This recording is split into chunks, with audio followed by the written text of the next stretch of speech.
So after a gap of 5 years, the sequel to Joker Folie A Deux is out in theaters.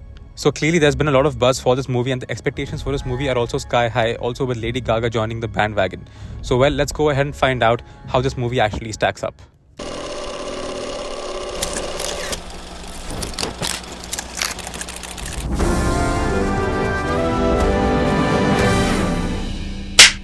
Part 1 ends with Joker shooting Murray on live television on his show, The Murray Show.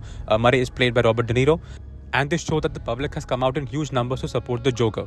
The movie ends with him being arrested and he ends up at the Arkham Correction Facility. Now in this movie, they show his entire journey at the Arkham Correction Facility and how he basically ends up going through what he goes through, how he's treated and all of that, and how he ends up meeting Lady Gaga's character as well, Harley Quinn, in this facility and the events that unfold. So what works for this movie are a lot of the elements that worked for part 1.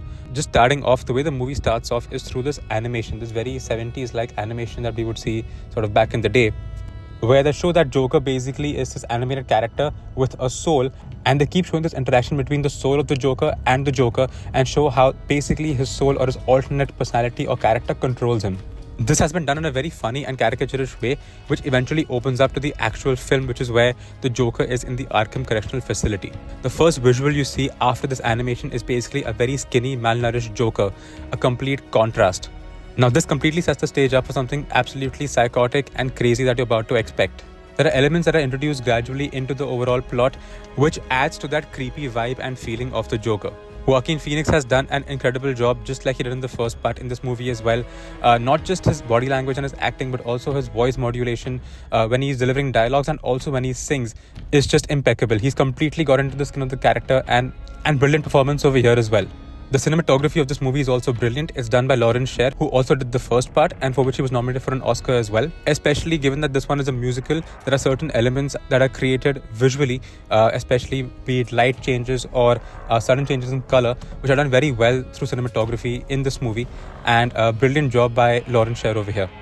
In general, the movie is very technically sound, so no issues over there whatsoever.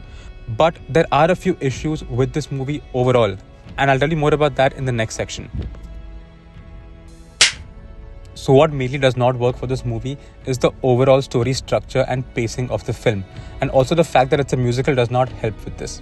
So when the movie starts off, in the first 20 minutes or so give you a very slow burn approach into the movie, and it kind of sets the stage that this is how the movie is going to be, which is fine because you feel like they're introducing Joker's new sort of life at the Arkham Correctional Facility. Characters are being introduced, you're kind of going into his world, you're kind of going into his psyche, so you feel it's setting the stage up for something crazy that's about to happen. But this just continues indefinitely.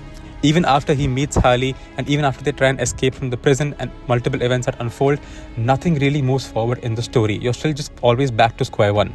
Also, what I had expected was to show a journey or arc of the Joker becoming Joker in this movie, but for a good chunk of the movie, or I would say for almost the entire movie, it's just his mental dilemma.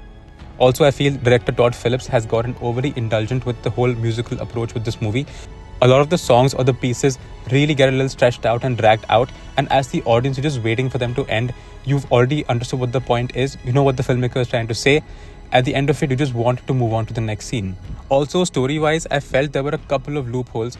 The main one being that the show Harley Quinn tries to make the Joker escape from prison. Little spoiler over here. But then later they basically show that she is released from that correctional facility while the Joker is still there because they say that she's bad for him.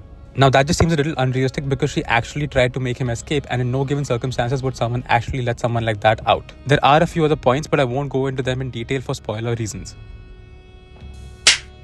So overall, I would say it's a very technically sound movie and it's got some great performances, and I actually did like and appreciate a lot of it. However, what I feel is that as the audience, the bulk of the people out there want to go and see this movie for the next chapter in Joker's journey. They want to go and see Joker become the Joker, and this is where the movie underdelivers.